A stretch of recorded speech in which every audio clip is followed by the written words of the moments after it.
His expenses match his income, never allowing him enough left over to invest in assets. As a result, his liabilities are larger than his assets. Why the rich get richer. A review of my Rich Dad's financial statement shows why the rich get richer.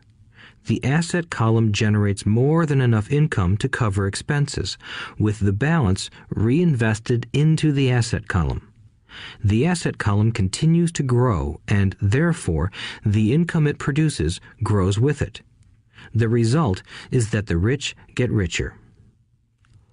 Why the middle class struggle.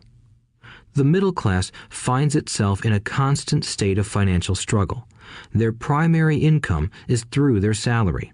As their wages increase, so do their taxes. Their expenses tend to increase in proportion to their salary increase, hence the phrase, the rat race.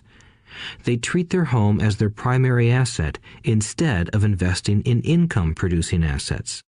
This pattern of treating your home as an investment and the philosophy that a pay raise means you can buy a larger home or spend more is the foundation of today's debt-ridden society. Increased spending throws families into greater debt and into more financial uncertainty, even though they may be advancing in their jobs and receiving raises on a regular basis. This is high-risk living caused by weak financial education. The massive loss of jobs in recent times proves how shaky the middle class really is financially. Company pension plans are being replaced by 401k plans. Social Security is obviously in trouble and can't be relied upon as a source for retirement.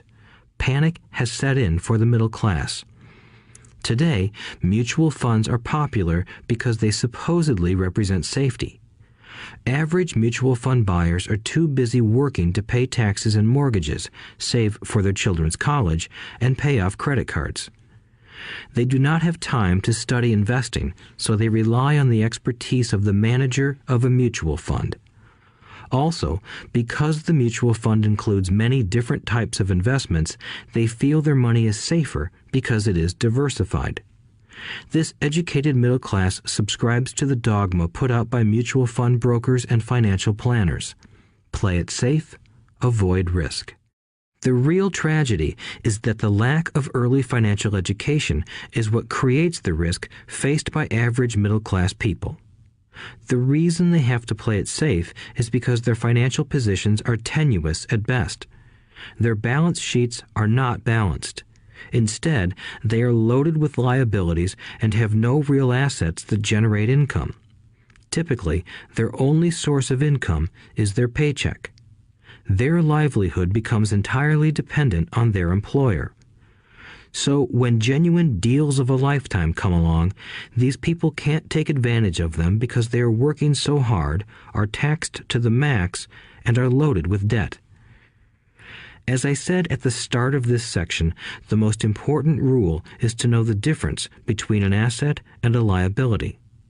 Once you understand the difference, concentrate your efforts on buying income-generating assets. That's the best way to get started on a path to becoming rich. Keep doing that and your asset column will grow. Keep liabilities and expenses down so more money is available to continue pouring into the asset column.